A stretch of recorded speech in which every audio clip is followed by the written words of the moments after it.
नमस्कार स्वागत करुच्ची आज मुख्य गुरुत्वपूर्ण खबर को आपण मानक दर्शक बंधु एवं आम हस्तगत होता एक विशेष सविशेष रिपोर्ट जहाँ रही महाबात्या संपर्क में आसूची एक महाबात्या जार नाम रही सुरीगे बन्यार आशंका 200 किमी अधिक बेगरे पवन बहिबार संभावना रही पाणीपाग विभाग।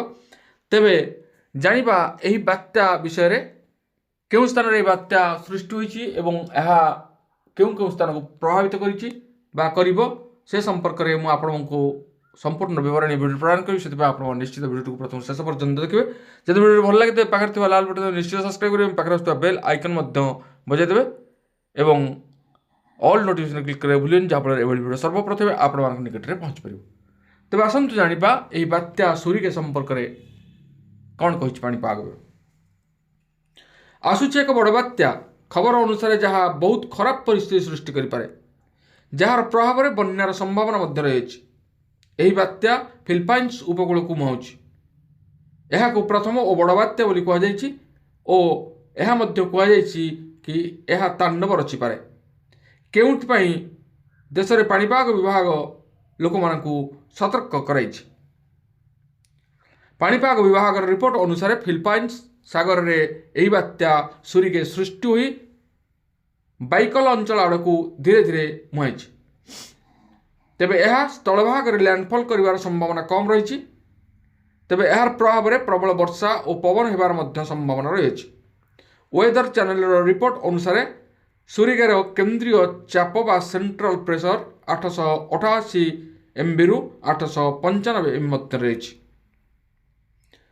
जहाँ गत किछि वर्ष मध्य आसीथिबा बात्या ठारू भयंकर 190 किलोमीटर बेगर पवन बहिबार संभावना रही। अमेरिकार विशेषज्ञ माने सुरीगे को भयंकर बात्या बोली कहवा सह सतर्क रहिबा को परामर्श दैछन्ति।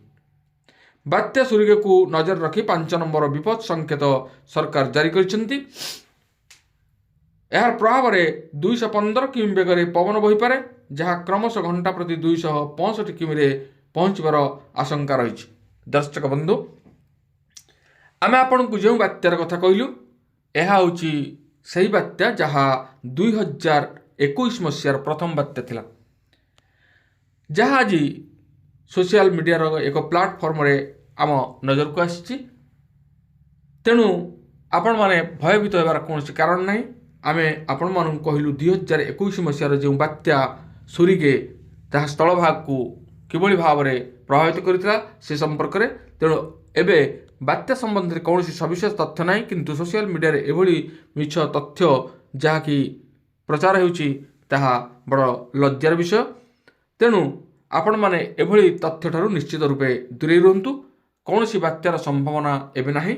एबे पाणीपाग विभाग कौन सक्रिय नियामक वर्तमान ओडिशा उपरे नाही।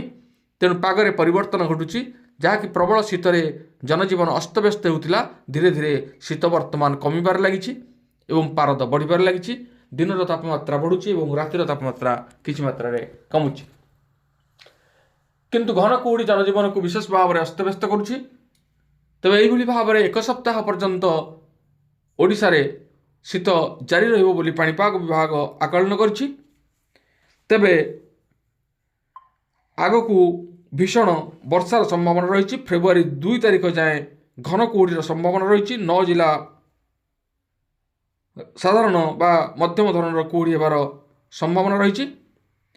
आसंता 2 तारिख जाए राज्य में कुहुड़ी रहिबो। शनिवार बालेश्वर भद्रक जाजपुर केन्द्रापड़ा कटक जगतसिंहपुर सुंदरगढ़ खोर्धा पुरी रे मध्यम धरणर कुहुड़ी देखा दे पारे। तेबे 4 तारिख जाए अधिकांश स्थान में रातिर तापमात्रा बढ़िया सह शीत कम रहिबो बोली पाणीपाग विभाग पूर्वानुमान करिछि। शनिवार उपकूल ओडिशा रे शीत प्रायतः उभयजिवो। पुरी रे 20 गोपालपुर 19 चांदबाली पारादीप 18 छत्रपुर भुवनेश्वर चांदबाली 17 खोर्धा भद्रक जाजपुर कटक नयागढ़ 16 डिग्री तापमात्रा रहिबो। केन्द्रापड़ा जगतसिंहपुर रे 15 डिग्री रही पारे। कौन स्थान में रातिर तापमात्रा 15 डिग्री तल को खसबनी बोली पाणीपाग विभाग पूर्वानुमान करिछि। रविवार भी उपकूल ओडिशा आभ्यंतरीण ओडिशा और उत्तर ओडिशा रे रातिर तापमात्रा बढ़िबा सह शीत कम रहिबार संभावना रही। तेबे आगक आसुची भीषण गरम। एबे वर्तमान शीत कमिबार लगी। आगक प्रचंड ଗ୍ରୀଷ୍ମର ସାମ୍ନା କରିବ ଏ ରାଜ୍ୟ। ତେଣୁ କିଭଳି ଭାବରେ ଆମକୁ ତା'ର ସତର୍କତା ରହିବାକୁ ପଡ଼ିବ ପାଣିପାଗ ବିଜ୍ଞାନୀମାନଙ୍କର ମତାମତ ଉପରେ ଆମେ ନିଶ୍ଚିତ ରୂପେ ବିଶ୍ୱାସ ରଖି ଆଗକୁ ଖରାର ସାମ୍ନା କରିବା।